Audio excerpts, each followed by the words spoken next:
Então, boa tarde, bem-vindos. Meu nome é Inês Andas de Barros, vou dar aqui uma apresentação sobre o que é o Regulamento Geral de Proteção de Dados e tentar esclarecer as questões mais da perspectiva legal que nos tinham sido interessadas. O plano, enfim, da apresentação é este, portanto, fazer uma pequena introdução sobre o RGPD. Penso que todos vocês já saberão o que é o RGPD, mas dar aqui uma pequena nota de enquadramento, porque é que ele surge, no fundo, qual é que é o quadro legal, o que é que ele implica, esta mudança de paradigma que toda a gente fala, de facto, esta alteração na lógica de regulação destas matérias, com o desaparecimento, por exemplo, das notificações e os pedidos de autorização à Comissão Nacional de Proteção de Dados e, portanto, numa lógica mais de autorresponsabilização das organizações, para depois, então, nos focarmos naquelas que são as principais obrigações, aqui com um foco muito grande na atividade dos contact centers. Uma das primeiras questões, enfim, e que nós estamos na iminência da data, não é, do dia D, do 25 de maio, é perceber, enfim, o RGPD, implementar o RGPD é possível? Muitas vezes colocam-nos essa dúvida. De facto, foi uma alteração tão profunda na forma como as organizações tratam os dados que, de facto, surge esta questão. E ainda existe, como vamos ver num slide mais para a frente, algumas matérias que carecem de regulação ainda e de alguma precisão a nível nacional. De facto, o Regulamento Geral de Proteção de Dados é um regulamento comunitário e, portanto, não precisa de uma legislação nacional que o regule para que seja aplicável, mas, de facto, o legislador comunitário deixou aqui uma margem de atuação ao legislador nacional para precisar alguns pontos. Foi apresentado um projeto de lei, que, aliás, hoje foi apresentado na Assembleia da República e foi votado na Generalidade, mas ainda não temos lei final e, portanto, há aqui, de facto, alguma incerteza. A par desta incerteza, temos também, enfim, a ausência ainda de algumas orientações por parte da Comissão Nacional de Proteção de Dados, que é a autoridade reguladora nacional nesta matéria e que é expectável também que ainda venha a sair uma ou outra orientação sobre alguns pontos em particular. E, portanto, a esta pergunta, sim, é possível, obviamente, implementar o regulamento aqui com alguma margem e, às vezes, enfim, com alguma inovação, porque, de facto, há regras que são muito difíceis de implementar. Estou a pensar, por exemplo, no caso em determinados setores, da portabilidade dos dados, dos prazos de conservação dos dados, e vamos ver aqui, de facto, alguns desafios muito grandes para os contact centers, a questão das evidências, como é que eu guardo evidências que obtive um consentimento no contexto de uma gravação de chamadas, quando eu tenho um prazo de conservação para essa gravação de chamadas e não posso guardá-la depois disso. Como é que eu depois provo que tenho esse consentimento? E, portanto, vamos abordar, enfim, alguns desafios que se colocam. Mas implementar o RGPD, enfim, não há uma fórmula perfeita e, portanto, não é uma checklist que nós seguimos, como há outros tipos de frameworks, as ISOs, etc., que, no fundo, seguimos aquilo e respondemos sim ou não.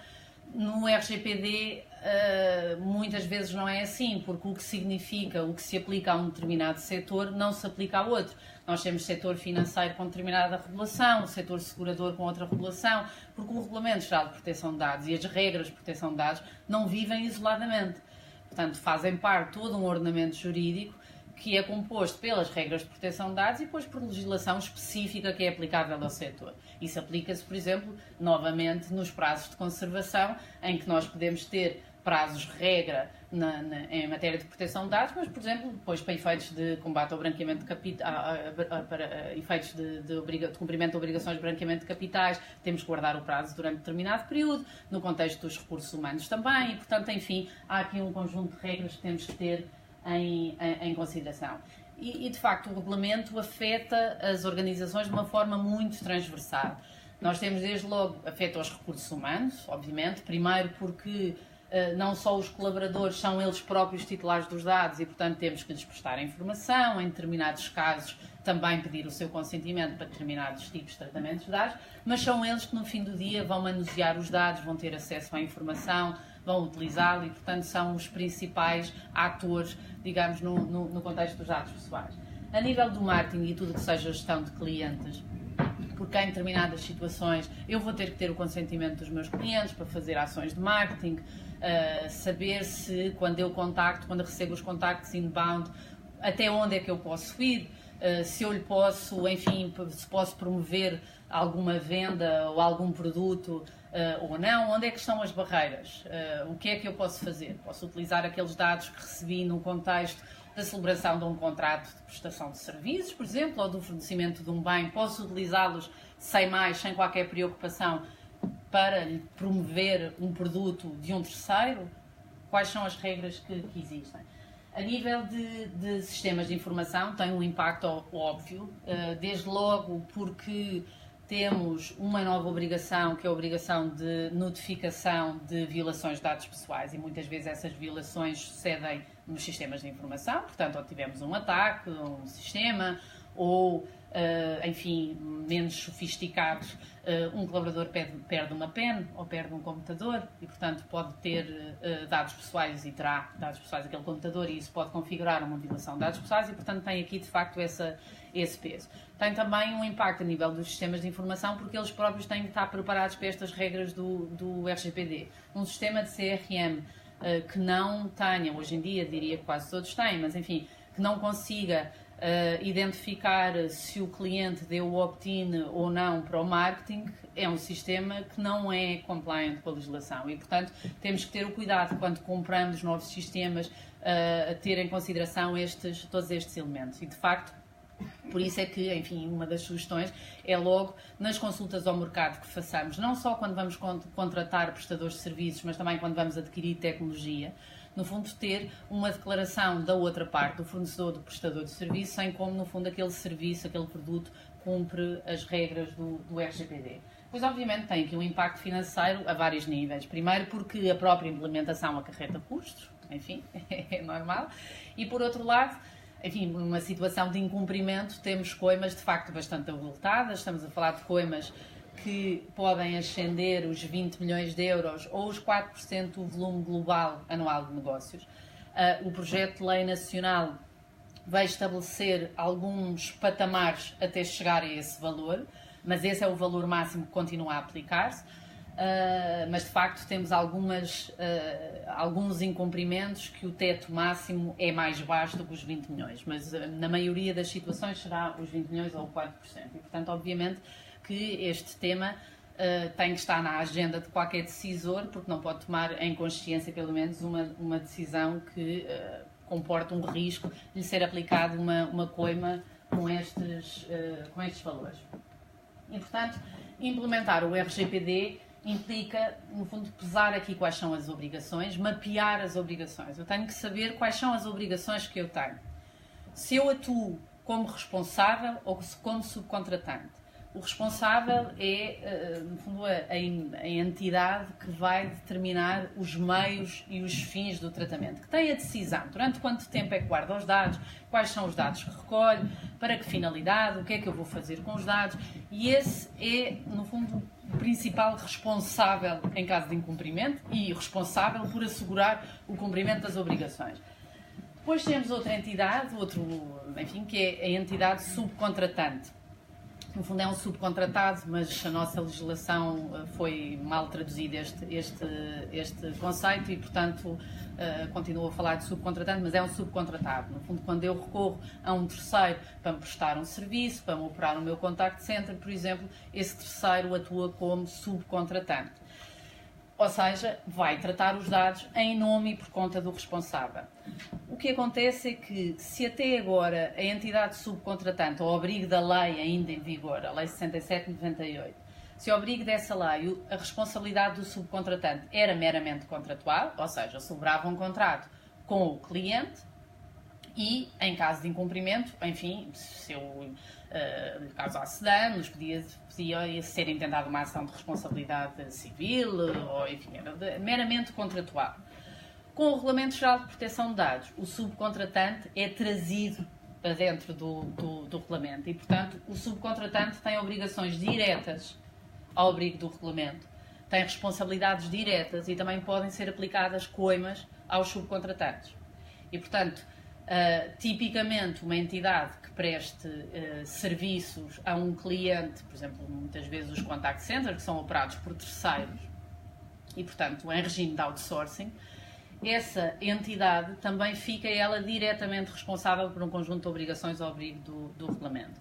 A própria escolha dessas entidades, como já vamos ver mais para a frente, também está sujeita a um conjunto de obrigações, ou seja, eu não posso recorrer a uma entidade terceira que não me ofereça garantias que cumpre, enfim, que adotou medidas de segurança adequadas, que os seus colaboradores garantem a confidencialidade dos dados, que só utiliza aquela informação no âmbito da prestação dos serviços, que se sofrer alguma violação de dados pessoais nos vai notificar e, portanto, há um conjunto de obrigações que têm que constar do contrato, deste contrato de prestação de serviços. Temos, obviamente, que pesar os riscos e, portanto, até porque há muitas obrigações que muitas vezes numa primeira fase não são fáceis de implementar ou de garantir um cumprimento a 100%. E muitas vezes as empresas pesam ali o risco e percebem, enfim, se avançam ou não avançam em determinado sentido e pesar, obviamente, os custos. E, portanto, é difícil, por isso é que se diz que, de facto, é uma tarefa muito difícil implementar o RGPD.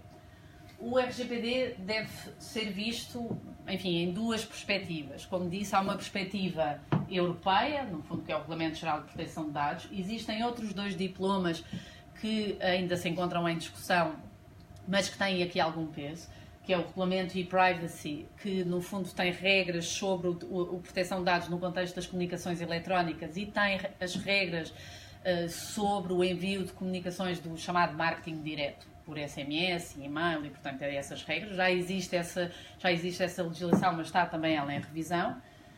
E temos também a diretiva de SRI, que é uma diretiva que ainda está para ser transposta para o ordenamento jurídico nacional e que impõe a determinados setores considerados críticos, banca, saúde, setor setor segurador, águas, energia, etc., a implementação de outras medidas adicionais de segurança nos seus sistemas de informação. E, portanto, enfim, a implementação do regulamento deve ser visto como um todo. E depois temos, como já disse, as regras nacionais. Temos a tal proposta de lei que vai executar o regulamento e que se encontra, como agora neste momento em que falamos, em discussão na Assembleia da República. Existe também uma resolução do Conselho de Ministros, esta resolução 41/2018, aliás, que aprova os requisitos técnicos mínimos das redes e sistemas de informação, mas só para a administração direta e indireta do Estado, ou seja, diz quais são as medidas que as entidades públicas devem implementar para assegurar o cumprimento destas regras de segurança no contexto do Regulamento Geral de Proteção de Dados e, apesar de se aplicar apenas ao setor público, serve aqui como um guia também para o setor privado e, portanto, enfim, deve ser tomado em consideração também. Existe já em discussão a tal proposta de lei do regime jurídico da cibersegurança, a tal que vai transpor a diretiva SRI e que é aplicada aos tais setores que eu disse. E, portanto, por exemplo, se tivermos a falar em setores de banca, seguros, saúde, etc., para além do RGPD, ainda temos que ter, de facto, em consideração estes regimes. Enfim, apesar de não ser o objeto deste workshop, só para vos dizer qual é, assim, a principal imposição deste regime da cibersegurança. É que se tiver um ataque a um sistema, e ainda que não envolva dados pessoais, e portanto é um ciberataque, e que não é uma violação de dados pessoais para efeito do RGPD, eu vou ter que notificar o Gabinete Nacional de Cibersegurança, e tenho um prazo para o fazer, e portanto eu no limite posso ter, no caso de uma violação de dados pessoais, que é também ele próprio um incidente de segurança, ter que notificar duas entidades, a Comissão Nacional de Proteção de Dados e o Gabinete Nacional de Cibersegurança, com prazos distintos. E, portanto, enfim, é uma loucura, de facto, de implementação. Mas, como disse, isto ainda está em discussão, mas está previsto que seja aprovado também até junho. Enfim, o RGPD implica, de facto, aqui uma mudança muito profunda e uma mudança de paradigma muito grande nesta matéria de proteção de dados, porque nós até agora a lógica era a lógica da heterorregulação, ou seja, eu quando queria iniciar um tratamento de dados pessoais, apresentava um pedido de notificação ou um pedido de autorização à Comissão Nacional de Proteção de Dados, relativamente aos titulares dos dados, ou seja, às pessoas a quem os dados dizem respeito, prestava informação ou obtinha o consentimento consoante o caso, e mais cá para a esquerda ou mais para a direita, e tinha mais ou menos tudo assegurado. Agora, com o regulamento, essas autorizações prévias e notificações à Comissão Nacional de Proteção de Dados desaparecem. Mas, em contrapartida, eu tenho a obrigação de implementar internamente e de assegurar o cumprimento dentro de casa. E, portanto, eu tenho que ter todas as evidências que, em determinadas situações, e já vou analisar mais à frente, eu fiz uma avaliação de impacto daquele projeto, daquele tratamento de dados sobre a proteção de dados, os chamados os TPIAs, que obtive o consentimento e que tenho evidências que obtive o consentimento, que prestei informação e que tenho evidências que prestei informação e, portanto, a lógica do RGPD é evidências, evidências, evidências. Portanto, eu tenho que ter evidências de tudo, porque, enfim, os poderes das autoridades de proteção de dados, como ficaram, enfim, mais libertos desta atividade mais burocrática e administrativa, enfim, de análise dos pedidos de autorização e de notificação de tratamento de dados, os poderes de fiscalização foram de facto reforçados e, portanto, a expectativa é que de facto haja uma maior fiscalização por parte das autoridades. Portanto, a tal lógica da autorresponsabilização das empresas. Depois temos a introdução nestes conceitos do Privacy by Design e by Default, é no fundo eu garantir que desde o momento zero eu tenha em consideração os temas de proteção de dados. E isto tem um impacto muito grande a nível dos processos. Aliás, eu diria que o RGPD tem impacto, é um puzzle que tem aqui impacto a vários níveis, não é? Nós já vimos vários, mas várias vertentes. Tem uma vertente jurídica, porque tenho de ter contratos, os textos informativos, as políticas, os manuais, etc. Numa vertente de processos, porque de facto eu garantir como é que eu guardo as evidências, quem é que recebe o pedido, se há um titular dos dados que pede para aceder aos dados e eu vou ter um prazo de 30 dias máximo para lhe responder, ou para pedir o direito ao esquecimento, para exercer o direito ao esquecimento, a pedir a portabilidade dos dados. Qual é o processo interno na empresa? Onde é que aquilo corre? Eu recebo, a quem é que eu passo, quem é que analisa, quem é que responde, quem é que valida, e portanto isto tem que estar muito bem oleado, e portanto tem uma componente muito grande de processos. E o Privacy by Design e by Default assenta muito nesta lógica dos processos, ou seja, eu tenho que garantir que em tudo o que seja novos produtos, novos projetos, eu tenha alguém que levante uma bandeira e que diga, aí temos que analisar os temas de proteção de dados, isto coloca-se, preciso mesmo destes dados todos. No fundo, o Privacy by Default e by Design é eu devo garantir que só trato os dados que são absolutamente necessários para aquele projeto. E, portanto, se eu não precisar de todos aqueles dados, não os devo tratar. Aliás, se eu não precisar de todo de dados pessoais, devo anonimizar ou recorrer a outras técnicas, enfim, para garantir o cumprimento destes princípios. O problema de serem princípios, enfim, e que não são muito palpáveis, é que de facto são difíceis de implementar, por um lado, mas não nos podemos esquecer que o incumprimento destes princípios acarretam coimas para as empresas e, portanto, tenho que ter a tal lógica das evidências que os cumprir. E, portanto, os processos são muito importantes e é uma das formas de eu conseguir demonstrar que cumpro estes princípios. Depois, enfim, o que traz também o tema para cima da mesa e é de facto o agravamento das sanções que já falámos. As sanções que podem ascender aos tais 20 milhões ou 4% do volume global de negócios. Atenção que a legislação nacional, o tal projeto de lei que está em discussão, prevê também responsabilidade criminal. Portanto, já existia isso na lei anterior, o regulamento abandonou, mas a legislação nacional voltou a introduzir a responsabilidade criminal e, portanto, continua a ser crime incumprir algumas disposições do Regulamento Geral de Proteção de Dados e, portanto, enfim, é uma mudança de paradigma muito, muito grande. Mapeando aqui as principais obrigações, uma das principais alterações, enfim, já existia isto, mas ali o consentimento é que tem ali regras especiais, ou seja, quando eu trato de dados, eu tenho que responder a duas perguntas. o porquê e o como. Porquê é que eu vou tratar os dados? É o tal fundamento de legitimidade. Eu tenho um contrato com aquela pessoa, estou-lhe a prestar um serviço e preciso daqueles dados, estou-lhe a fornecer um produto e preciso daqueles dados, estou a contratar uma pessoa, estou, por exemplo, a apresentar uma candidatura no contexto do recrutamento e, portanto, são as diligências pré-contratuais e preciso daqueles dados. Aqueles dados são necessários para cumprimento de obrigações legais, por exemplo, nos bancos acontece muito, enfim, por imposições legais de Know Your Client, ter que obter uma série de informação dos clientes que são utilizadas para efeitos de cumprimento de obrigações legais e, portanto, estarei debaixo daquele chapéu. Há situações em que, enfim, está em causa a defesa dos interesses vitais, por exemplo, no contexto da saúde. Depois temos os interesses legítimos do responsável, que é sempre aquele fundamento de legitimidade que normalmente é utilizado quando não cai em nenhum dos outros.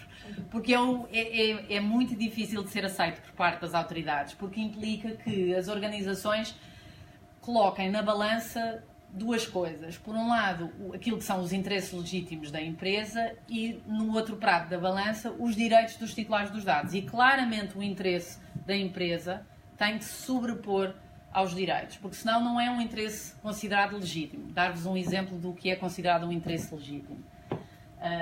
Instalar um sistema de videovigilância para controle de entradas, enfim, para proteção de pessoas e bens, é considerado um tratamento com um fundamento de legitimidade nos interesses legítimos do responsável. Depois temos uma série de limitações, não posso ter as câmaras apontadas para os computadores dos trabalhadores, para as entradas das casas de banho, enfim, porque não pode haver monitorização da atuação dos trabalhadores.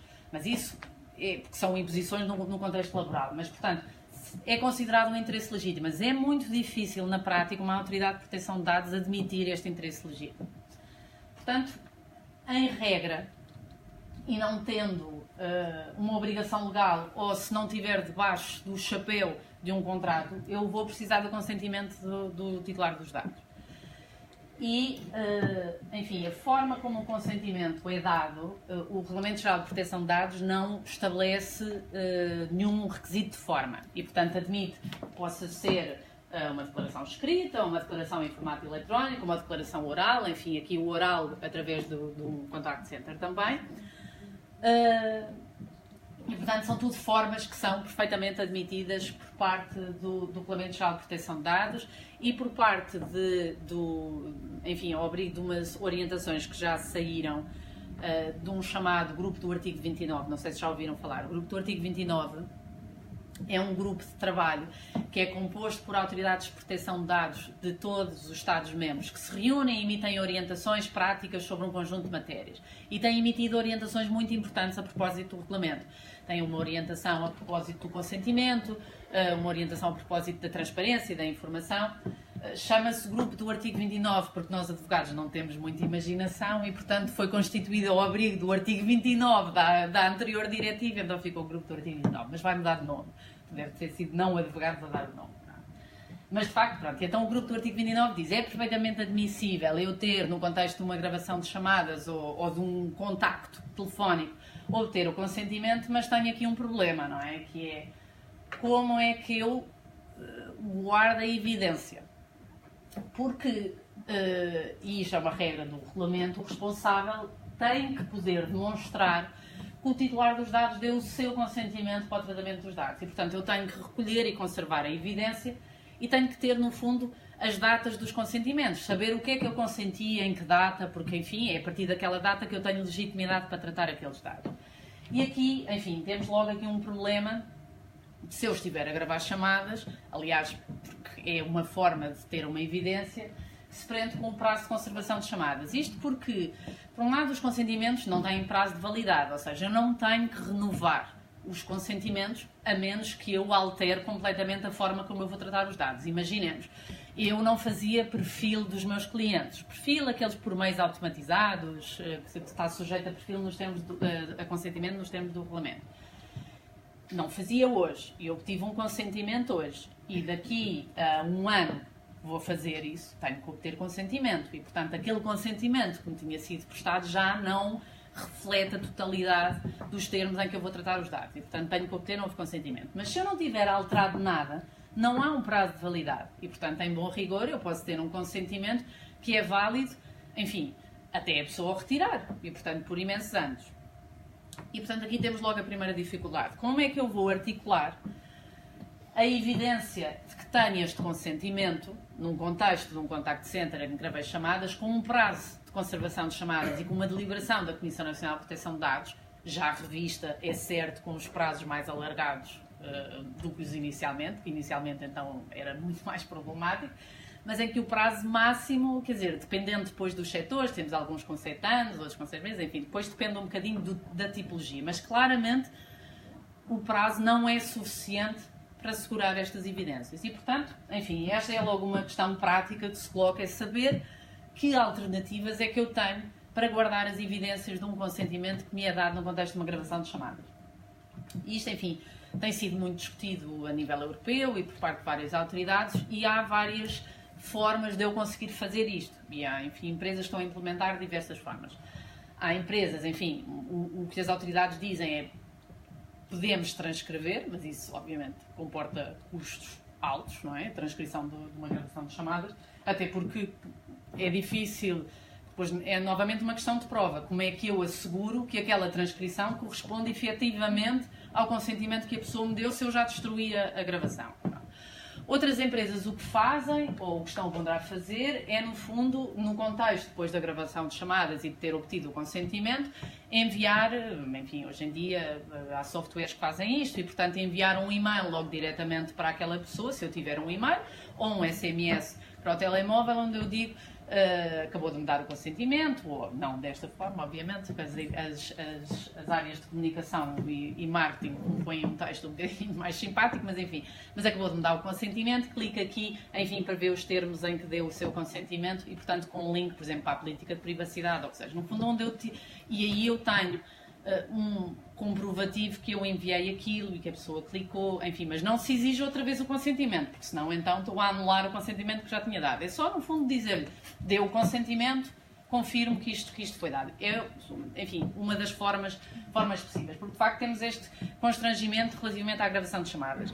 Não sei, porque a deliberação de conservação de dados, aliás, a deliberação da gravação de chamadas, que tem os prazos de conservação de dados, foi emitida pela Comissão Nacional de Proteção de Dados no contexto da legislação anterior. Não está previsto que estas deliberações caiam todas, ou seja, que sejam revogadas com o regulamento. Mas, enfim, não excluo completamente a possibilidade de, por exemplo, a Comissão Nacional de Proteção de Dados, até porque outras autoridades de proteção de dados europeias já vieram dizer que podia ser uma hipótese, no fundo, de reverem estes prazos de conservação e dizerem, para efeitos apenas de evidência do cumprimento, de evidência da obtenção do consentimento, eu posso guardar aquela chamada até a pessoa retirar o consentimento, ou até pedir o apagamento dos seus dados. Enfim, veremos, mas enquanto não tivermos estas orientações, pode ser uma situação. Não nos podemos esquecer que, a par do consentimento em determinadas situações que tenho que obter, no contexto, enfim, de um contacto com um cliente final, eu vou ter que lhe prestar informação. Ou seja, informação tenho sempre que prestar. Informação sobre quem é o responsável pelo tratamento,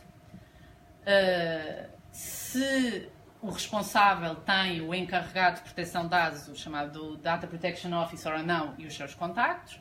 Tenho que prestar informação sobre se comunica ou não dados a terceiros, as finalidades do tratamento e o fundamento de legitimidade, o prazo de conservação dos dados, se trata de dados para efeitos exclusivamente automatizados, decisões automatizadas, os direitos de acesso, retificação, portanto, portabilidade, no fundo, como é que as pessoas podem exercer esses direitos. Portanto, essa informação eu tenho que prestar sempre.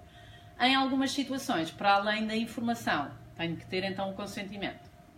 O consentimento, eu esqueci-me de dizer há pouco, consentimento, e esta é uma das grandes alterações do regulamento, é que as exigências do consentimento são muito mais apertadas e, portanto, eu agora tenho que ter um consentimento expresso autónomo, livre, específico. Ou seja, aqueles consentimentos tácitos do se nada disser, assumimos que consente, ou se nada fizer, assumimos que consente, ou no silêncio, isso deixa de ser possível. Ou aquelas cláusulas imensas que depois a pessoa assina no final e não está a autonomizar os temas de proteção de dados, deixam de ser admissíveis. Aliás, isso está preto no branco nestas orientações das autoridades europeias sobre o consentimento. Esta informação, a informação sobre os termos do tratamento de dados, eu também posso dar sob diversas formas. Também não existe um requisito de forma e, portanto, eu posso dar oralmente, cara a cara, ou através do telefone, enfim, sendo novamente conveniente documentar este processo. E porquê? Porque eu tenho que ter também a tal evidência que eu dei informação. E, portanto, novamente, temos aqui o tema de se eu gravo chamadas e o prazo de conservação. Por escrito, através do aviso, eletronicamente, enfim. E, portanto, há diferentes formas de prestar informação. Uma nota que queria salientar é que, de facto, eu há pouco disse a lista da informação que eu tinha que prestar. E, de facto, é uma lista muito grande. Muita informação que tem que ser prestada. O grupo do artigo 29, numas orientações sobre transparência, sobre o direito à informação, admitiu uma possibilidade que é eu prestar uma informação mínima para se considerar o consentimento informado e o resto remeter para outra via. Às vezes, enfim, há empresas que remetem para a política de privacidade, para outros documentos e, portanto, para não pesar muito a informação. E isto no contexto de um contact center, de um script, enfim, que todo o tempo conta, não é? E não tenho ali um operador a debitar toda aquela informação. E, portanto, pode-se, por exemplo, implementar um sistema em que se dá aquela informação mínima e depois, se quiser saber mais informação, clique ou teclo na tecla 2, suponhamos, ou se quiser mais informação, enfim, consulta a nossa política de privacidade, aqui, disponível. Mas há uma informação mínima que eu tenho sempre que prestar. Informação sobre as categorias dos dados que eu trato, as finalidades, se posso ou não retirar o consentimento, se faço estes tratamentos automatizados, essa informação eu tenho sempre que prestar. Mas o resto da informação, os prazos de conservação, etc., se comunica dados a terceiros e as categorias de terceiros, isso pode ficar para o tal detalhe mais à frente. Outra das grandes alterações diz respeito a esta avaliação de impacto sobre a proteção de dados. Na tal lógica da autorresponsabilização, há determinados projetos e determinados tratamentos de dados que vão estar sujeitos a uma avaliação de impacto sobre a proteção de dados. Ou seja, eu não tenho que pedir autorização ou notificar a Comissão Nacional de Proteção de Dados, mas eu tenho que fazer uma avaliação do impacto daquele projeto internamente. Está previsto que seja emitida uma lista de tratamentos que estão sujeitos a esta avaliação de impacto. Mas o regulamento já nos dá ali algumas orientações de alguns tratamentos ou dos critérios que deve seguir para determinar se está sujeito ou não a DPIA. As operações que utilizem novas tecnologias e que impliquem um elevado risco para os direitos e liberdades das pessoas singulares estão sujeitos a DPIA. Obviamente que isto é muito subjetivo, não é? O que é que implica um elevado risco? Se calhar para uma empresa, isso depois é um bocadinho a matriz de risco da empresa. Para uma empresa um elevado risco é uma coisa, para outra é outra, não é? E por isso é que o regulamento prevê claramente que tenha que ser emitida esta lista, também para termos aqui uma segurança jurídica e as próprias organizações têm essa segurança de saber se estão em cumprimento ou não. Nas situações em que é obrigatório realizar este DPIA tem que ser realizado antes de ser iniciado o projeto. Quando as organizações tenham um encarregado de proteção de dados, já lá vamos ao tema, porque vi que era uma das dúvidas também que tinham apresentado, devo consultá-lo. Porque o DPO vai ter um voto na matéria, ou seja, o DPO vai dar o seu parecer sobre aquele projeto e vai dizer, enfim, se foi o DPIA bem feito ou não foi bem feito e se, no fundo, as medidas que foram identificadas para mitigar os riscos são adequadas ou não. Esta avaliação de impacto o que faz é identificar os riscos daquele projeto para a proteção de dados e identificar medidas que vão mitigar esses riscos.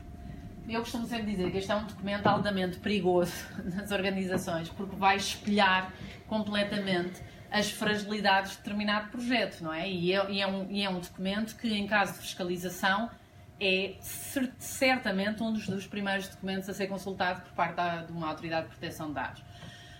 Vai espelhar porquê? Porque eu vou identificar os riscos e as medidas mitigadoras. E, portanto, se eu implementei o projeto e não implementei aquelas medidas, é quase uma confissão, não é? Eu sabia que tinha aquele risco, sabia que aquela era a medida adequada e não a adotei. Portanto, de facto, muita cautela na elaboração dos TPIs. Outra das obrigações, ainda relativamente aos TPIs, as entidades subcontratantes, portanto, quando eu tenho um terceiro, um outsourcer a fazer, por exemplo, a gestão do contact center, e se algum destes projetos, tratamentos, estivesse sujeito a TPIs, esperemos pela tal lista, o subcontratante dá assistência à colaboração ao responsável na elaboração deste TPI. Outra das obrigações que recai tanto sobre o responsável como o subcontratante é a obrigação de manter este registro das atividades de tratamento. Isto é aplicável a empresas que tenham mais de 250 trabalhadores ou enfim, quando o tratamento implica, seja tratamentos daquelas categorias especiais de dados e, portanto, sejam um pouco mais sensíveis, também é necessário este registro. Este registro e o regulamento prevê toda a informação que o registro tem que ter, mas se quiserem este registro replica o que era antigamente o formulário que se entregava à CNPD, que é que em vez de o entregarmos, guardamos-lo dentro de casa. Pronto. E, portanto, o responsável tem que ter isto e o subcontratante também tem que ter relativamente aos tratamentos que façam em nome e por conta de um cliente, de um responsável pelo tratamento.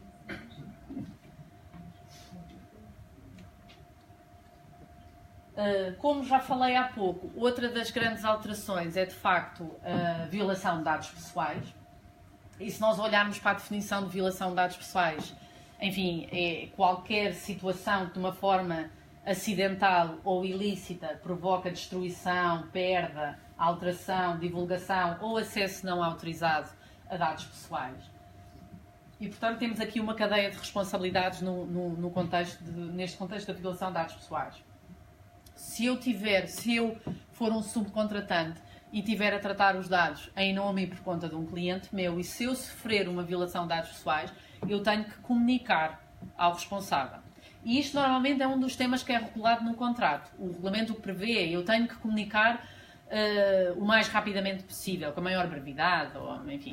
Mas muitas vezes o que acontece nos contratos é que é imposto um prazo específico da contraparte. O próprio responsável tem a obrigação de, no prazo de 72 horas a contar do conhecimento dessa violação, notificar a Comissão Nacional de Proteção de Dados e, em determinadas situações, quando considere que, no fundo, aquela violação comporta um elevado risco para os direitos e liberdades das pessoas singulares, também tem que notificar as pessoas afetadas. Portanto, as pessoas a quem os dados dizem respeito.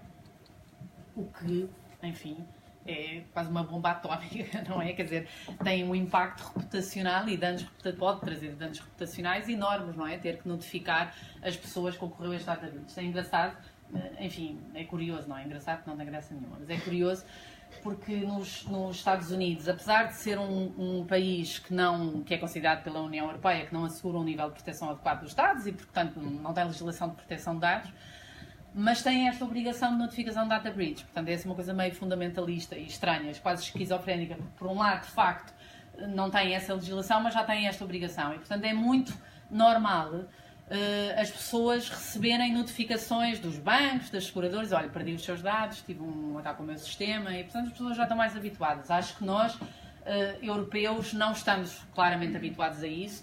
E, portanto, eu pelo menos não estarei, a primeira vez que receber, acho que vou ficar assustado. E, portanto, enfim, é aqui de facto um tema que tem que ser cuidadosamente endereçado dentro de casa. Por um lado, quando nós somos responsáveis, a nossa organização é responsável pelo tratamento, tem que ser, obviamente, endereçado com muito cuidado. Por um lado, temos o prazo de 72 horas e está o relógio a contar. E que tenho que entregar, enfim, tenho que notificar a Comissão Nacional de Proteção de Dados, mas por outro lado tenho que ter uma estratégia de damage control montada, não é? E tenho que saber o que fazer, a tal lógica dos processos, porque senão não é quando isto vai acontecer, perceber agora quem é que eu tenho que dizer, qual é o prazo, o que é que eu tenho que notificar e depois ali é que vão consultar o advogado ou assim para saber o que é que tenho que fazer. Isso tem que estar montado previamente. Com uma estratégia de comunicação, enfim, já muito bem pensada. Se eu for subcontratante, obviamente, que tenho que notificar isto ao meu cliente, tenho também de ter aqui algum cuidado na forma como eu lhe vou dar esta informação e oferecer logo garantias, enfim, do que é que eu fiz, quais são as medidas que adotei para tranquilizar o cliente e não afetar aqui a relação que tenho com o meu cliente. Relativamente aos direitos dos titulares dos dados, outra das grandes alterações, há muitos direitos que já existiam. Direito de acesso, retificação, a oposição, aqui em caso de marketing, daquele marketing direto que eu tenho direito a opor-me. O direito ao esquecimento não se chamava esquecimento, era o direito de eliminação, já tinha esse direito, mas aqui com uma roupagem nova é o direito ao apagamento, ao esquecimento. Direito à limitação de tratamento e direito à portabilidade. Estes direitos, a grande alteração, por um lado eu passo a ter, no caso do direito de acesso, um prazo de 1 mês para responder ao pedido, depois de receber muitos pedidos, ou se o pedido for muito complexo posso prorrogar por período de 2 meses, mas de facto tenho este prazo. Depois, na lógica das evidências, eu tenho que ter evidências que respondi à pessoa, que, no fundo, que fiz a análise do caso e que dei ou não provimento àquele pedido. E, de facto, aqui nós temos muitas variantes. Ou seja, há muita gente que acha, enfim, o direito ao esquecimento que eu vou pedir o direito ao esquecimento a uma organização e a organização tem que apagar os dados todos. Não é assim, não é? Eu tenho que saber se alguns dados eu vou ter que conservar. Por exemplo, se eu tenho uma obrigação legal de conservar aqueles dados, eu não posso apagá-los. Mas se eu não os puder apagar, eu tenho que responder ao titular dos dados e dizer isso. O direito à portabilidade. O direito à portabilidade não inclui todos os dados. Portanto, se eu fiz uma análise de perfil do cliente, da sua atuação, essa análise, no fundo, que é o meu know-how, a forma como eu olho para os meus clientes e como eu desenvolvo as minhas campanhas, por exemplo, e olho no comportamento do cliente, eu não vou passar para um concorrente, não é? Não vou passar para um terceiro. Eu vou ter que lhe dar os dados que ele me deu. Direito à limitação do tratamento. Se eu tiver a tratar dados para diferentes finalidades, e nunca nos podemos esquecer que tanto o direito à informação, como nos casos em que é obrigatório o consentimento, eu tenho que listar todas as finalidades, e, por exemplo, se estiver sujeito a consentimento, eu tenho que dar consentimento para as várias coisas, eu posso pedir para limitar o tratamento a determinadas situações. Um exemplo, eu posso dizer, eu não quero que tratem os meus dados para efeitos de perfil, mas quero que me enviem comunicações de marketing direto. Quero receber SMS e e-mails sobre as promoções, mas não quero que saibam se eu compro mais fraldas ou se compro mais fruta, por exemplo, suponhamos. Portanto, esse é um direito que tem que estar garantido. E isso, de facto, sempre, todas as situações em que eu tenha uma atuação com o cliente final, com o utilizador, isto tem um peso muito grande, não é? Quer dizer, eu saber, lógico que não se vai responder logo ali, mas saber se alguém me pede, por exemplo, no contexto de um atendimento ou de uma chamada, olha, mas eu já tinha dito para nunca mais me contactarem, portanto já tinha exercido o direito de oposição, e que estão-me a contactar outra vez, e portanto ter no fundo isso já preparado, com os scripts preparados, saber o que é que eu vou responder, e poder logo confirmar no sistema se de facto tinha sido exercido esse direito de oposição ou não. Há uns tempos eu estava numa conferência, só para vos dar esta nota, e é engraçado porque normalmente nós temos a perspectiva do peso do RGPD para as organizações. E apresentaram um estudo, era uma consultora internacional que apresentava um estudo sobre aquele que expectava ser o comportamento das pessoas no pós-25 de maio. Aquilo era um inquérito a nível europeu, portanto não era só em Portugal. E mais de 50% das pessoas respondeu que após 25 de maio ia exercer direitos, desde logo o direito de acesso, e a perguntar às organizações quais são os dados que têm sobre mim, para que é que utiliza, quero uma cópia dos meus dados, quer saber, que não quero que me voltem a contactar, e portanto as pessoas vão ser de facto muito mais ativas nessa perspectiva. E, portanto, do ponto de vista técnico, também tecnológico, nós temos que assegurar que os nossos sistemas estão preparados para, enfim, assegurar que este exercício de direitos é possível. Se eu tiver dados não estruturados, tiver aquela minha folhinha de Excel que muitas vezes existem em todas as organizações, para além dos sistemas, porque é muito fácil, não é? Quer dizer, eu quero fazer um e-mail marketing ou uma campanha e vou extrair, até posso ter um CRM todo XPTO, mas vou extrair para trabalhar os dados ali no meu Excel. E depois pedem-me para apagar os dados e não são apagados ali, não é? Porque não está mapeado, não é? Está no computador só daquela pessoa. E isto, de facto, é um potencial de risco, pode ser um potencial de risco para as organizações. Ou, por exemplo, enfim, pediram para exercer o direito de oposição para não voltar a enviar marketing ou para ser contactado para oferecer produtos e serviços e o que seja, e quem está a desenvolver aquela campanha está só a olhar para a sua folhinha da última campanha que não está atualizada e não tem os opt-outs, por exemplo. Isso acontece. E, portanto, enfim, é um potencial de risco, como disse, muito grande. Atenção, que a maior parte, enfim, vocês saberão, obviamente, mas eu falo na perspectiva da advogada de defesa das organizações, a maior parte das queixas e das contraordenações que tivemos em matéria de proteção de dados dizem sempre respeito a isto, a oposição do marketing e que as pessoas voltam a ser contactadas, ou porque são contactados por terceiros e eu nunca dei os meus dados ou consentimento àquela entidade. É o tema, por exemplo, das compras de bases de dados. Não é? Quando depois compro bases de dados que são tóxicas, no fundo, que eu comprei e não sei se foi dado ou não o consentimento para a comunicação dos dados, eu vou utilizar para aquela finalidade e, portanto, isto do ponto de vista contratual é muito importante eu acautelar na compra, por exemplo, de uma base de dados, que aquela entidade me oferece essas garantias e que declara que obteve os consentimentos, que tem tudo regularizado. Também na perspectiva do subcontratante, e agora olhando para o subcontratante, no fundo, quando está em outsourcing, não é? E quando nós temos, no fundo, nos contact centers que fazem chamadas e que fazem campanhas para clientes e potenciais clientes, ainda que não seja, porque não é a responsabilidade do subcontratante, ou seja, não é o subcontratante que tem que ter o consentimento daquela pessoa para eu tratar os dados. Mas é uma boa prática, enfim, comercialmente pode ser fatal, não é? Mas é uma boa prática num contrato de prestação de serviços, em que eu, contact center, sou contratado para prestar esse serviço, assegurar que a outra parte, o cliente, o responsável, tem, enfim, que a base de dados que me disponibiliza é compliant, no fundo que obteve os consentimentos, etc.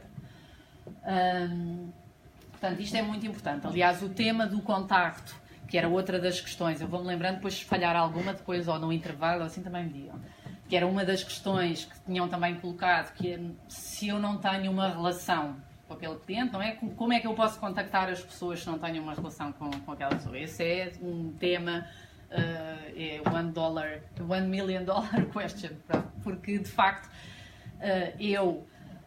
se vou fazer uma ação de marketing, contactar uma pessoa que eu não tenho o consentimento dela, que não tenho uma relação contratual, porque se eu tenho uma relação contratual e eu for promover produtos e serviços que são análogos àqueles que aquela pessoa já contratou, eu não tenho que ter o consentimento, só tenho que garantir o opt-out, ou seja, garantir, se ele quiser, nunca mais voltar a receber aquelas comunicações. Mas se eu não tenho nada disso, eu teria que ter o consentimento. Portanto, e normalmente eu tenho essas bases de dados, não é?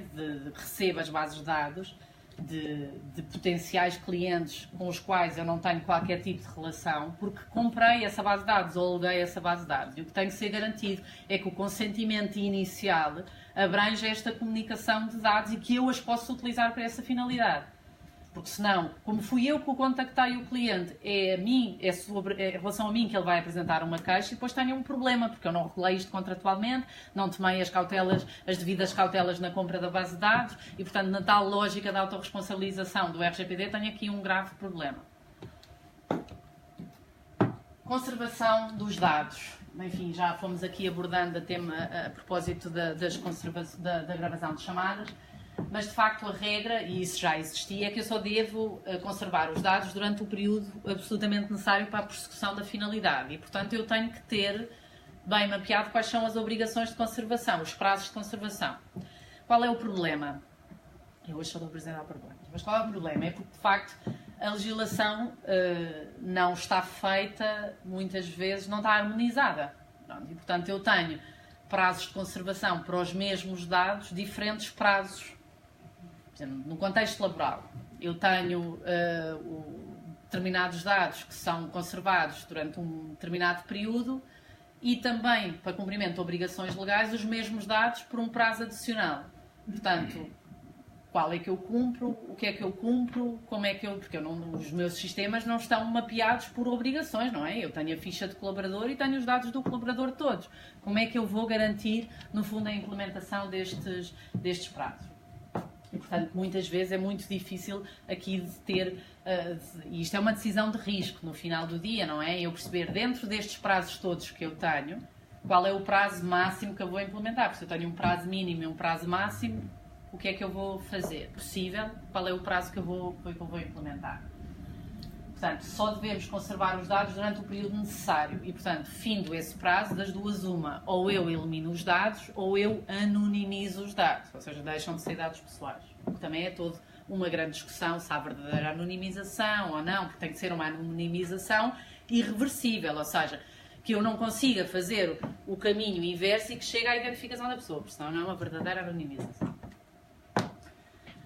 O DPO, outra também das grandes alterações, é este encarregado de proteção de dados, que é um nome péssimo, que parece um encarregado das obras, mas é o Data Protection Officer. E, enfim, em determinadas situações as organizações são obrigadas a nomear, e atenção que tanto os responsáveis como os subcontratantes também são obrigados a nomear um Data Protection Officer. E, portanto, os organismos públicos têm que nomear um Data Protection Officer, o setor público. No setor privado, em determinadas situações, terá que haver um Data Protection Officer. Por exemplo, se a minha atividade consistir no processamento de dados, assentar no processamento de dados em grande volume e categorias especiais de dados, por exemplo, eu tenho que ter um Data Protection Officer. Obviamente que isto são tudo conceitos que têm que ser analisados tendo em consideração que é a dimensão local, nacional, porque em grande volume em Portugal é diferente de em grande volume na Alemanha, não é? Bem, portanto, o que o tal grupo do artigo 29 nos diz nestas guidelines do DPO é que eu tenho que conseguir aqui identificar qual é que é o grande volume a nível nacional. Claramente, bancos, seguradoras, empresas de telecomunicações, hospitais têm claramente nomear um DPO, são exemplos claros. Nos outros casos temos que olhar, enfim, para a atividade específica da entidade e perceber se é obrigatório ou não nomear um DPO. Desculpa, não sei se interromper, mas na área em concreto, no setor em que estamos, que é o Contact Center, diria que existe obrigatoriamente um tratamento massivo de dados, não? Depende da dimensão, não é? E da dimensão, ou seja, assenta claramente num tratamento de dados, a atividade. Agora, se é em grande escala e massivo ou não, depende da dimensão do próprio Contact Center e dos clientes que tem. Se forem vindo de uma dimensão grande, sim. Aí sim. E o que é que chamaria grande? Pronto, esse é que eu sei, é o problema. Exatamente. Não, é que o problema é que o que o tal grupo do artigo 29 diz é nós temos que olhar para a nossa dimensão nacional, não é? Quer dizer, o nosso tecido empresarial é composto eminentemente por PMEs, não é? As PMEs comparados com outras empresas noutros países não seriam tratamento em grande escala, mas se calhar uma PME em Portugal será. Pronto. Mesmo nos casos em que não seja obrigatório nomear um DPO, pode ser uma boa prática, porque, enfim, é a pessoa que vai estar responsável por assegurar que o RGPD é cumprido, muitas vezes até como uma vantagem competitiva na prestação dos serviços. Eu tenho um DPO e, portanto, é uma pessoa que garante aqui a conformidade com o regulamento, é de facto um elemento diferenciador. Quanto à transferência de dados, enfim, aqui as transferências de dados, as regras não alteram o que já existia, portanto, tenho que informar os titulares dos dados, que se transfiram ou não dados para fora da União Europeia, portanto, mas os mecanismos são mais ou menos os mesmos, portanto, não há aqui grande alteração nesta matéria. Focando agora, para finalizar, porque já ultrapassámos aqui o tempo, a parte da subcontratação. eu só posso recorrer a entidades terceiras que me ofereçam garantias suficientes de que, enfim, que cumprem as regras de proteção de dados, que asseguram confidencialidade e, por exemplo, e por isso, nas consultas ao mercado, eu devo ter requisitos específicos nesta matéria e medidas de segurança que as empresas impliquem, no fundo, para ter ali alguma garantia que eu obtive, que contratei uma empresa que me oferece estas garantias. E, enfim, estas são algumas das medidas técnicas que estão previstas no regulamento que podem ser implementadas para garantir aqui a proteção dos dados e a confidencialidade da informação. Mas, obviamente, que isto depende sempre muito do nível de risco da informação e dos próprios sistemas. Há a possibilidade, e isso é previsto no regulamento, no fundo, de ter um mecanismo de certificação, era também outra das questões que tinham colocado, e, portanto, ainda não há uma decisão quanto às certificações que são consideradas pelas autoridades de proteção de dados como uma garantia para efeitos de proteção de dados. Ainda, aliás, está para sair orientações do tal grupo do artigo 29 sobre as certificações. Mas, portanto, se eu tiver um prestador de serviço ou se eu for um prestador de serviços que tenha uma certificação, de facto é uma garantia, é um selo de qualidade em como em princípio, não é? Cumpre o regulamento de proteção de dados. Por outro lado, há códigos de conduta que normalmente são setoriais, que podem, enfim, ser aprovados e que estabelecem o baseline das obrigações em matéria de proteção de dados e, no fundo, são códigos de conduta que são aprovados pelas autoridades de proteção de dados. Também pode ser, enfim, um dos mecanismos a adotar para dar uma garantia adicional. Esta certificação, de facto, está prevista no regulamento, ainda está em discussão quais vão ser os mecanismos, mas, no fundo, a certificação será sempre voluntária. Eu não sou obrigado a certificar, mas, obviamente, que é um fator diferenciador eu ter uma certificação e é um selo de qualidade, porque é uma garantia, se eu tenho um organismo que certificou que eu cumpro medidas de segurança, procedimentos internos em matéria de proteção de dados e confidencialidade, é uma garantia que eu, de facto, asseguro todas estas regras. Enfim, estas certificações vão ser emitidas por estes organismos de certificação, ainda está a ser previsto qual é o organismo que vai prever e que vai emitir estas certificações, e as certificações, em princípio, terão esta duração de 3 anos e, portanto, ao fim de 3 anos terá que ser renovado. Para finalizar, apenas para concluir que, de facto, implementar o regulamento não é um trabalho que termina no dia 25 de maio, não é? No dia 25 de maio começa, não é? E, portanto, aqui o grande conselho que dou é pensar, às vezes é difícil quando estamos embrulhados nestas matérias do RGPD, mas pensar no RGPD também como uma oportunidade, não é? De valorização dos dados, de melhoria de processos internos, de um fator diferenciador, de um fator de diferenciação, aliás, relativamente à minha concorrência. É fundamental criar uma cultura de awareness. Uma empresa, uma organização que não inclua isto nas formações internas, estas matérias, que não crie esta cultura de proteção de dados e de confidencialidade dentro da empresa, é uma organização que pode estar completamente preparada hoje, mas amanhã vai incumprir porque as pessoas não estão com o mindset correto. Portanto, formação é absolutamente fundamental. Muito obrigada.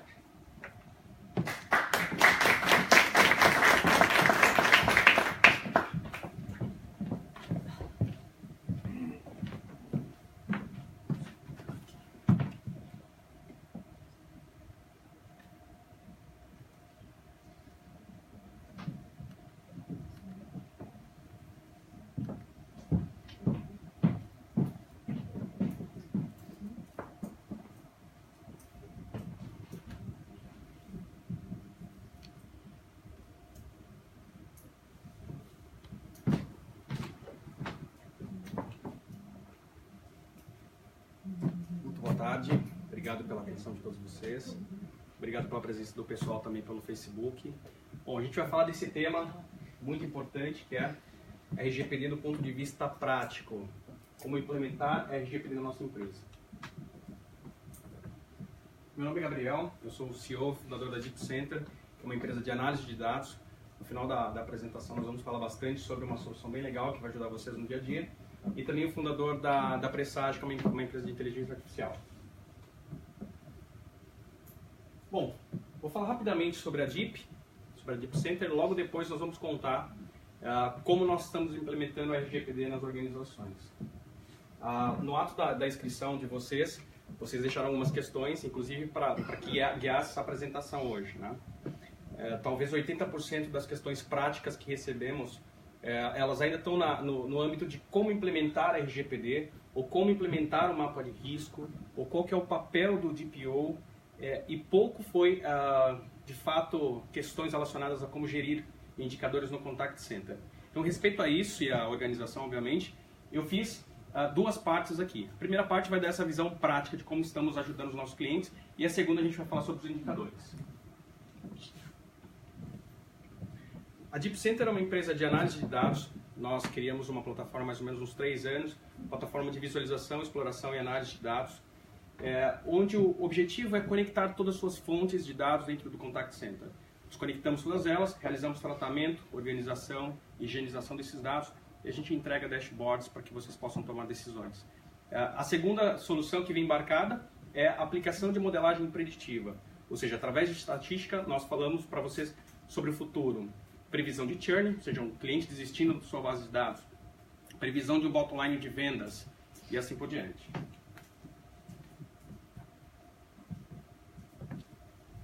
Vamos lá, esse aqui é o roadmap de implantação da RGPD nas organizações, tá? Provavelmente eu vou bater algumas vezes na tecla aqui da doutora Inês, obrigado até pela apresentação, mas é muito mais no sentido de reforçar, e eu vou mostrar para vocês pontos práticos da aplicação. A primeira etapa é a estratégia de RGPD. Como a doutora Inês falou, a gente tem o papel fundamental do DPO, é o papel que vai auxiliar a gente na transição do estágio atual de maturidade da sua organização para o estado desejado, ou seja, o estado onde a gente tem o RGPD, o cumprimento com a regulamentação.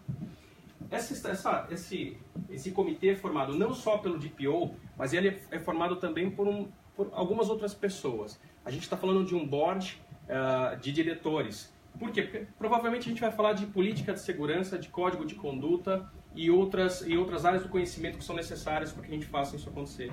Provavelmente a alta liderança, a alta direção da tua organização também. Muito provavelmente, algumas medidas de segurança serão implementadas. Isso exige investimento, isso exige priorização. A gente vai ver daqui a pouquinho um mapa de risco e vocês vão entender bem o que é isso. Então, definir o comitê estratégico é a primeira etapa. A segunda é quando a gente fala do mapeamento dos ativos. Mapear ativos aqui vem de um assessment. Para você começar, para entender quais são as vulnerabilidades e o plano a seguir, você precisa rodar um assessment. Seja com uma empresa contratada, seja na figura do DPO, uma pessoa qualificada para executar esse assessment. Nada mais é que a gente identificar o estado desejado, ou seja, o que a RGPD busca, né, quais são os princípios todos e o que eu preciso estar aderente, e qual é o meu estágio de maturidade. Esse assessment vai te ajudar a construir esta trilha. Importantíssima essa etapa 2. Implementar medidas. Então, se na etapa 2 você teve ali diversas não conformidades, vamos chamar dessa forma, você precisa implementar as medidas buscando corrigi-las. Aqui a gente vai falar de algumas outras soluções que estamos implementando, mas basicamente criptografia de dados, técnicas de anonimação e muitas outras que a gente já falou e vou reforçar aqui hoje. Política e cultura. Aqui basicamente a gente fala de políticas, muitas delas voltadas à segurança da informação, privacidade de dados, fala de código de conduta, a cultura organizacional da tua empresa é muito importante, reforço aqui, né? Ou seja, pessoas vêm a todo momento. É importante manter isso muito claro. Procedimentos, onde você garante o consentimento dos teus clientes, dos seus usuários, e o Go Live. Etapa 1, vamos falar da estratégia. Quando você roda um assessment, você levanta um estudo da tua organização, você tem basicamente o que ser feito.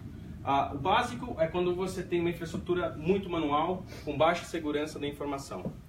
E um contraponto é quando você tem uma infraestrutura dinâmica, ou seja, você tem aqui o valor estratégico. Ter a RGPD, de fato, é ter valor estratégico na tua organização. Esse aqui é um cenário no Contact Center, que a gente encontra basicamente em todos os lugares. E aqui a gente vai falar um pouquinho da complexidade de ter a implementação de uma norma, de um regulamento como esse. Bom, você tem a entrada dos seus dados, vamos falar aqui de uma operação outbound, por exemplo. Você tem o cliente A, B e C no teu Contact Center. O cliente A transmite dados via um FTP, que é um protocolo de segurança para troca de arquivos. O cliente B transfere isso através de um banco de dados, enquanto o cliente C numa pasta na rede.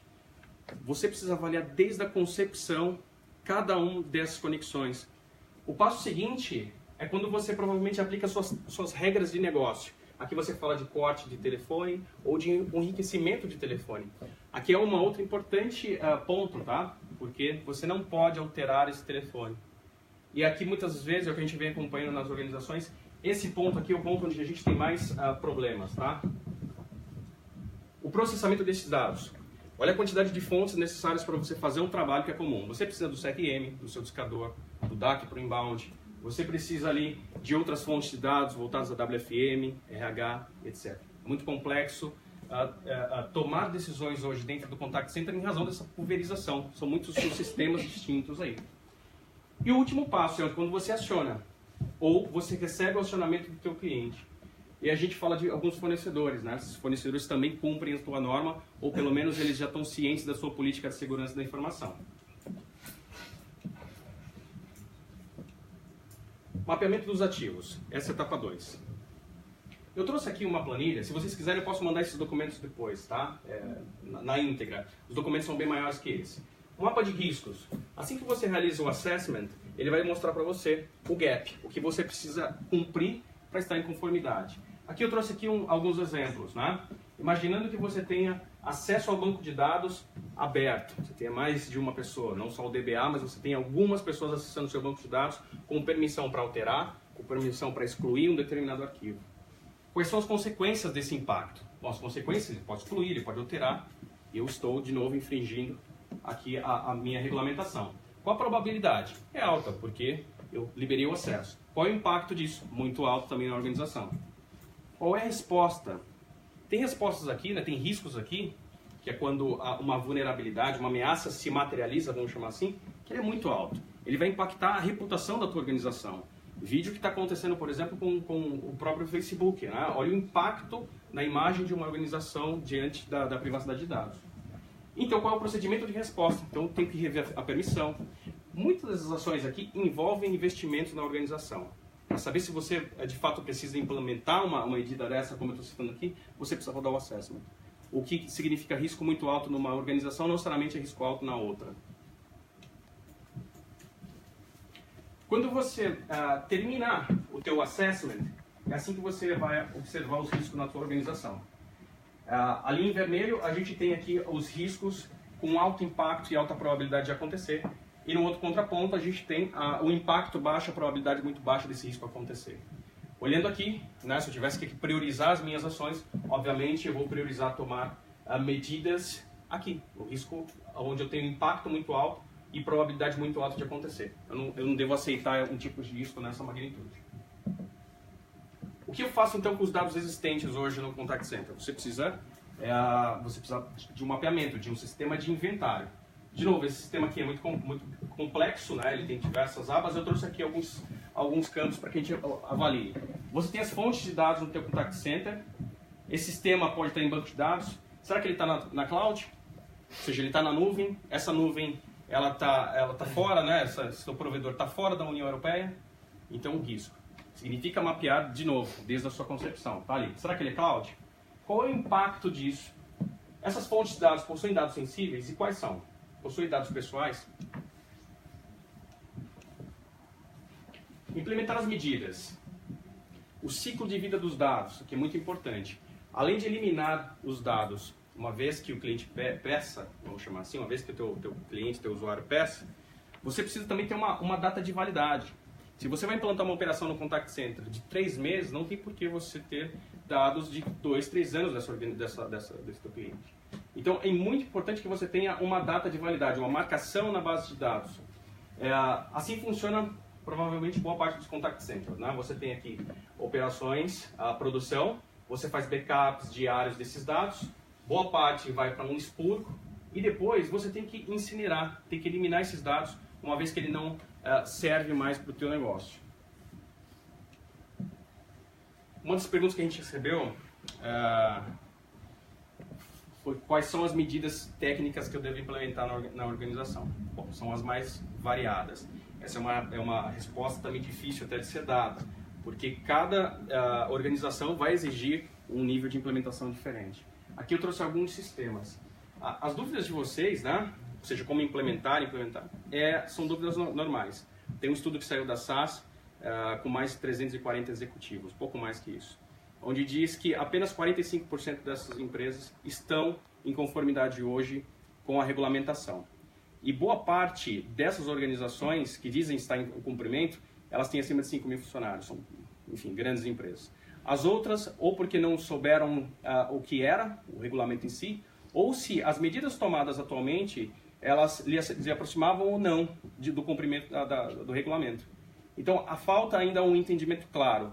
E aqui, olha só, eu trouxe algumas medidas técnicas que empresas tomam. Ou seja, você implanta um sistema que previne o vazamento de dados.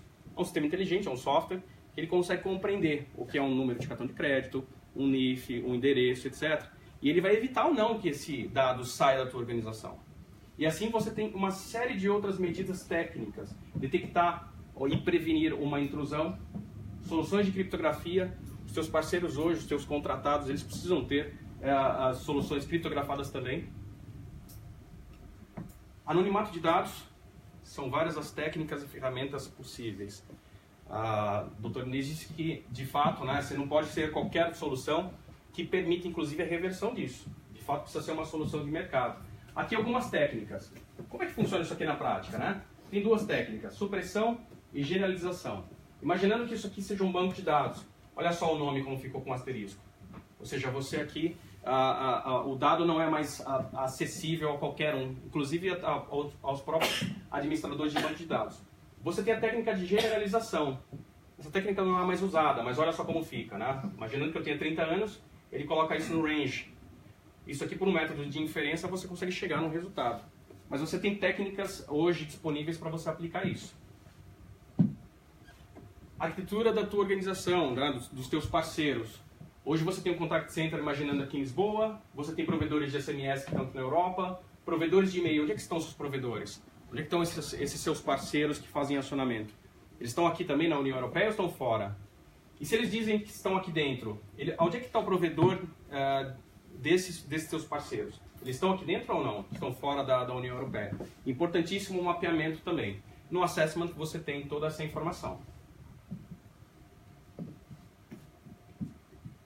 Aqui eu trouxe um exemplo bem claro, né? Que os dados, por exemplo, no saque, imaginando que o saque atenda aqui a uma TV a cabo, por exemplo. Provavelmente o endereço é um dado muito importante. Mas se você não precisa isso para fazer cobrança ou para venda, você não precisa trazer esse dado. Esse dado, inclusive, tem que estar, não pode estar visível para o teu operador de contact center. Para que isso seja uma realidade, o teu sistema hoje precisa permitir isso aqui, né? Você tem que criar perfis diferentes para cada um dos teus negócios, para cada uma das tuas operações. E aqui ele mostra, por exemplo, duas operações, né, que trabalham com dados distintos. Hoje como funciona, né, nossa experiência no contact center, é que o sistema é um só. O CRM é um só, ele não te permite fazer isso. Então o dado está disponível para todos eles. Mas é importante que para regulamentação agora você vai precisar ter essa divisão de perfil. Políticas e culturas. São, do ponto de vista de políticas, o objetivo dela é que você determine ali qual é o nível de privacidade que você vai aplicar, o que você espera do colaborador quanto aos ativos informacionais da organização. Existem diversos tipos de política. Política, por exemplo, para BioD, ou seja, o usuário pode transferir dados da tua organização no celular ou no dispositivo pessoal próprio. Se não, essa política ajuda a controlar muito bem isso.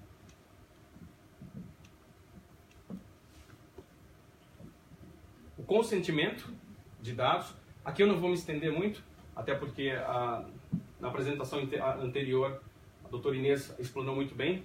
mas você tem que criar meios, basicamente, de confirmação. Por muitas das vezes você vai ter que chegar no nível de sistema, ou seja, o teu operador precisa ter acesso a alterar um dado sempre que solicitado. Os teus fornecedores de e-mails, eles devem estar, de multicanal, eles precisam estar cientes da política de segurança da informação, dos requerimentos da RGPD também.